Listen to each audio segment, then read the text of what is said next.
കൊൽക്കത്തയിൽ ഹൂഗ്ലി നദിക്ക് കുറുകെയുള്ള ഹൗറ പാലം.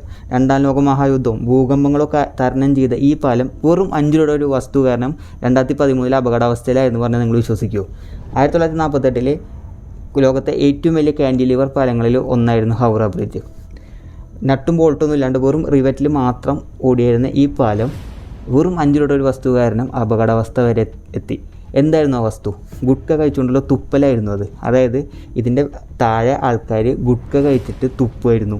അപ്പോൾ ഈ ഗുഡ്കയിലെ ഈ ഉമിനീരിലുണ്ടാകുന്ന കുമ്മായവും ഉപ്പും അതുപോലെ പ്ലസ് ഉമിനീരും എല്ലാം കൂടെ ഇതിൻ്റെ ബേസ് മെറ്റീരിയലായിട്ട് കെമിക്കൽ റിയാക്ഷൻ നടക്കുകയും പാലത്തിൻ്റെ മൊത്തത്തിലുള്ള സ്ട്രക്ചറിനെ എഫക്റ്റ് ചെയ്യുകയും ചെയ്തു. 2013 നമ്മുടെ കൊൽക്കത്ത പോർട്ട് ട്രസ്റ്റിൻ്റെ ചീഫ് എഞ്ചിനീയർ ഇത് കണ്ടുപിടിച്ചു. അതായത് ഉമിനീരിൻ്റെ ഒരു പാളി തന്നെ ആൾക്ക് ഇങ്ങനെ എടുക്കാൻ പറ്റി. ഇതിൻ്റെ ബേസ് മെറ്റീരിയലായിട്ട് ഇത് കെമിക്കൽ റിയാക്ഷൻ ഉണ്ടാക്കണത് കണ്ടുപിടിച്ചു.